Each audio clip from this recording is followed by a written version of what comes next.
Okay, good morning mga bossing. So today is Saturday and this is my second day na commute going to work. So ayun, 8:30 na ang oras natin. Ang aking schedule ngayon ay 10 o'clock. So good luck.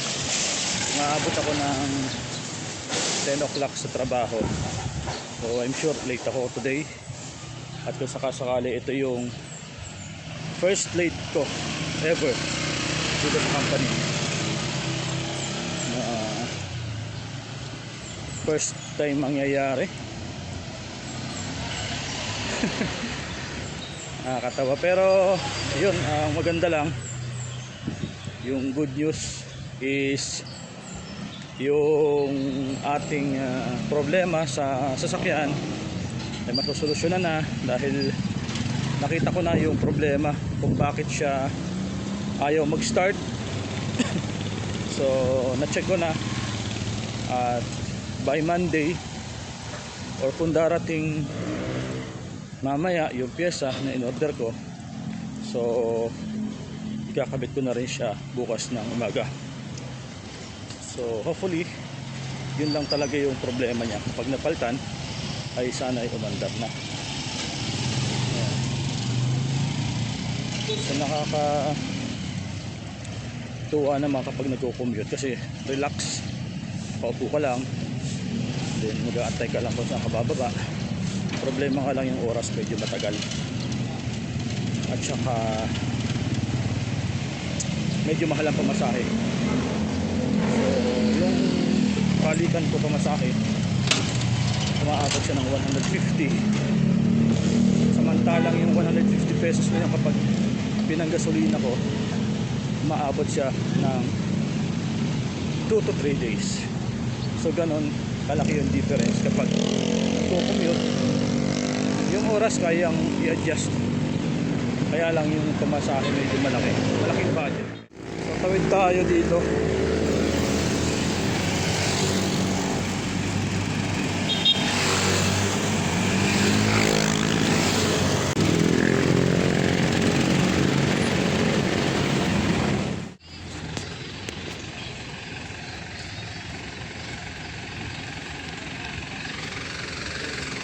Muntik pa akong lumagpas, guys. Akala ko yung sinakyan kong jeep papasok dito sa loob ng complex. Hindi pala, highway lang pala. Layo tuloy ng nilakad ko. Tawid ako dito sa kabila.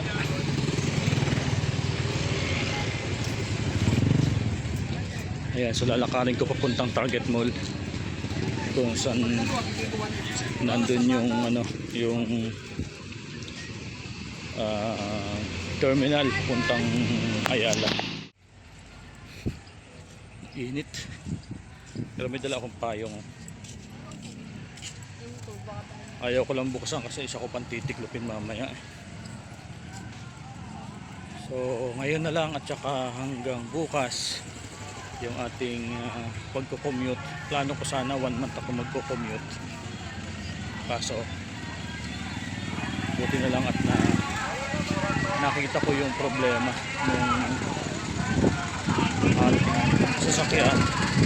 So mapapalitan ko na siya. So hopefully dumating today yung in-order ko na pyesa para maikabit ko na kahit bukas ng umaga or Monday, para wala akong pasok. So ngayon maghahanap ako ng bilihan na bilihan ng siopaw.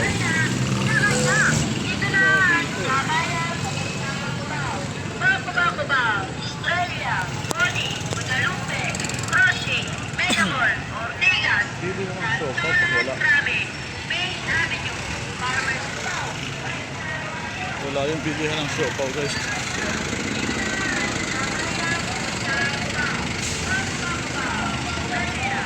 So wala pa rin akong almusal. Mag-take out pa lang ako. dito sa Jollibee.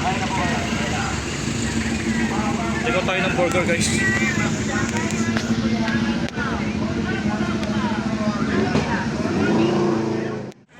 So lumabas ako guys. Sobrang tagal na pila sa Jollibee. So nandito na ako sa Target Mall. Ayan.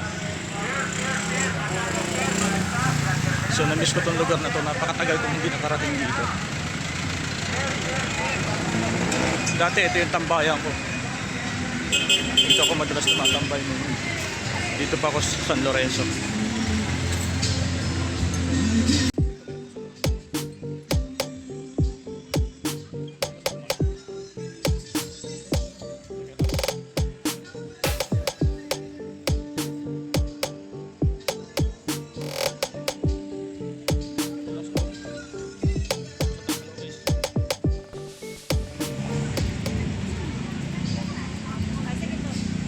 Dito maraming kainan sa loob. Tingnan natin.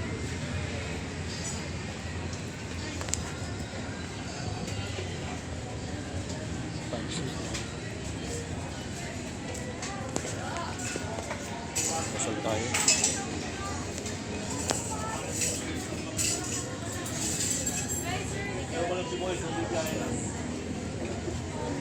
Ilang po. Dito ako bumili ka na.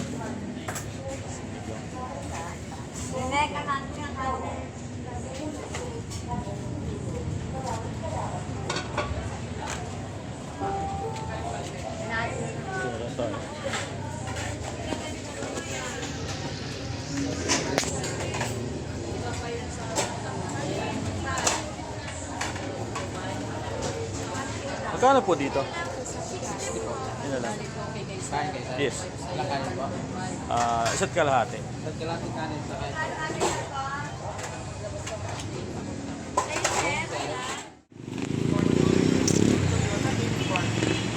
So kakatapos ko lang kumain ng almusal dito sa Balibago. So punta na ako ng terminal ng premium jeep or ng minibus going to Ayala, Nuvali. Ito pala yung 24 chicken. Basta na, ayun, 24 chicken.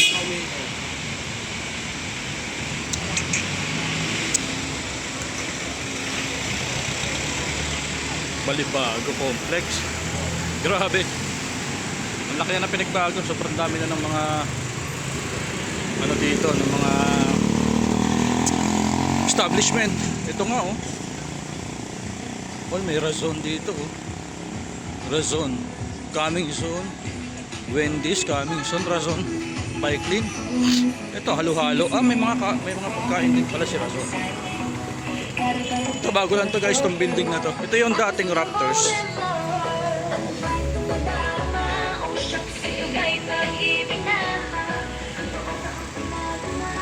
Parang walang ano. Ayun. Nakapila pala, kala ko wala. So dito ako sumasakay guys oh, papuntang Nuvali. Yan. So yan, sakay na ako dito guys.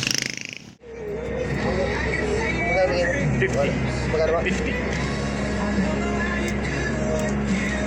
Yan, penga piso yan. Thank you.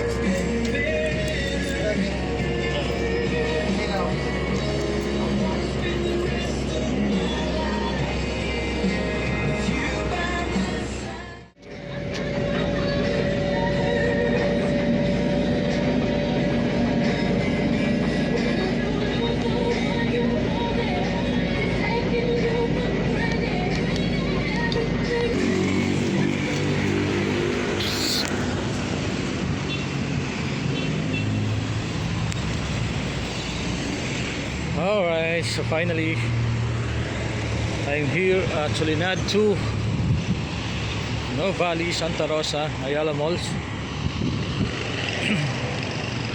So tawid tayo doon sa kabila guys. Ganda oh.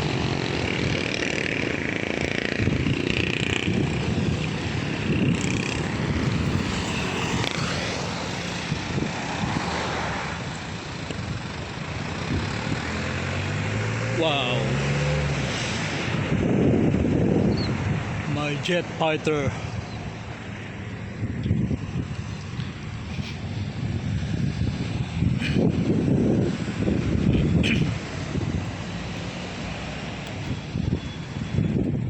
Right guys, pangalawang araw natin ang commute today. Saturday, November 29, 2025. So this is my second day of commuter.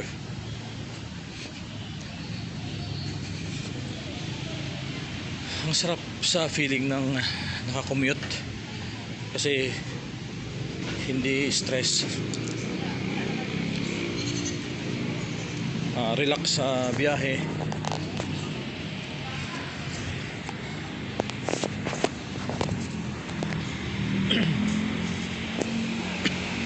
Relax sa biyahe, kumbaga wala kang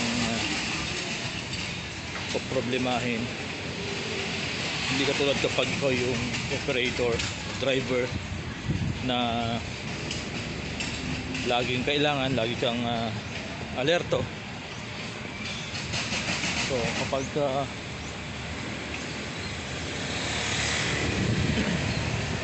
Marvin Agustin, hey! Shh, bawal dyan, doon. Bawal dyan.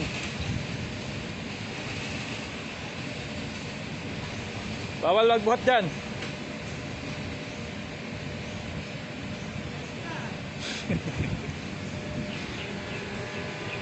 Alright.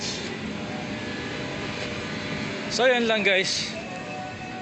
And again, nandito na ako sa Ayala.